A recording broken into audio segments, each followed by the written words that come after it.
دیکھیے انہوں نے ایک سوال کیا ہے کہ پانچوں ٹائم کی نمازوں میں سنت نمازوں کی تعداد کتنی ہے؟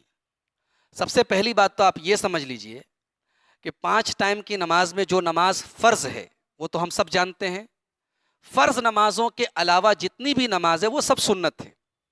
اب بعض لوگوں نے اس میں تفریق کی ہے مؤکدہ اور غیر مؤکدہ کی، لیکن یہ بات ہے کہ فرض کے علاوہ جتنی بھی ہے وہ سنت کہہ لیجئے یا نفل کہہ لیجئے، ہے نا، وہ سب سنت ہے، سب نفل ہے.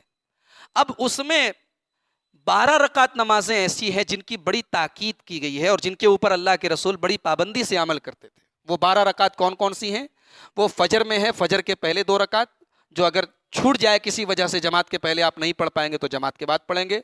ظہر میں فرض کے پہلے 4 ہے، فرض کے بعد 2 ہے، تو ظہر میں ٹوٹل 6 رکعت سنت ہے. اس کے بعد عصر میں کوئی سنت نہیں ہے. مغرب میں مغرب کے بعد 2 رکعت سنت ہے، اور عشاء میں عشاء کے بعد 2 رکعت. یہ ٹوٹل 12 رکعت ہے. ان کو حدیثوں میں سنن رواتب کہا گیا ہے. ان کی بڑی تاکید ہے، اور اللہ کے نبی کی حدیث ہے اگر ان کو کوئی پابندی سے پڑھے گا تو اللہ تبارک و تعالیٰ اس کو جنت عطا فرمائے گا. تو ان 12 رکعتوں کی تو بہرحال ہم سب کو پابندی کرنی چاہیے. اگر کبھی کوئی مان لیجئے کہیں جلدی ہے، مارکیٹ جانا ہے، کوئی ایمرجنسی کیس ہے، تو اس کی بات الگ ہے. لیکن ہم عادت بنا لیں کہ فرض پڑھی اور بھاگ گئے، نکل گئے، یا ہم ان سنتوں کو چھوڑنے کی عادت ڈال لیں، تو یہ مناسب بات نہیں ہے میرے بھائی.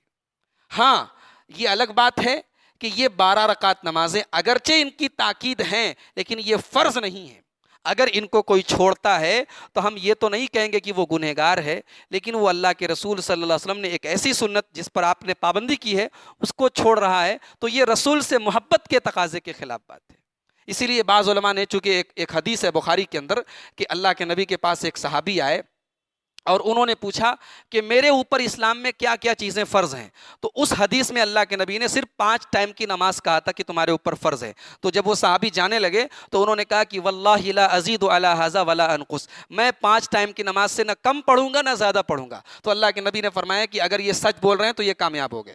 تو اس حدیث کو دلیل بنا کے بعض علماء نے یہ کہا ہے کہ اگر کوئی صرف فرض پڑھتا ہے تب بھی ہم یہ نہیں کہہ سکتے کہ وہ اس کی نماز میں کوئی کمی ہے. لیکن یہ جو 12 رکعت نمازیں ہیں جن کو میں نے کہا کہ جن کی بڑی تاکید ہے، ان کی خاص طور سے ہم لوگوں کو، جو ہم اپنے آپ کو اہل حدیث بھی کہتے ہیں، قرآن و حدیث پہ چلنے والا بھی کہتے ہیں، تو ہمیں اپنے رسول کے اس عمل سے محبت ہونی چاہیے. حضرت غالباً مجھے نام بھول رہا ہے، حضرت ام سلمہ نہیں، حضرت ام حبیبہ رضی اللہ تعالیٰ عنہ، وہ کہتی ہیں کہ جب سے میں نے اللہ کے رسول کی یہ حدیث سنی کہ آپ نے فرمایا کہ یہ 12 رکعت نماز اگر کوئی پابندی سے پڑھتا ہے تو اللہ جنت میں اس کے لیے محل تعمیر کرتا ہے، تو کہتی ہیں یہ 12 رکعت نماز میری کبھی چھوٹی نہیں، کبھی نہیں چھوٹی. یعنی ایک عورت ہو کے وہ پابندی سے پڑھتی تھی. تو میرے بھائیوں، اس معاملے میں ہمارے اندر کوتاہی نہیں ہونی چاہیے، ہمیں یہ 12 رکعت نماز ضرور پڑھنی چاہیے.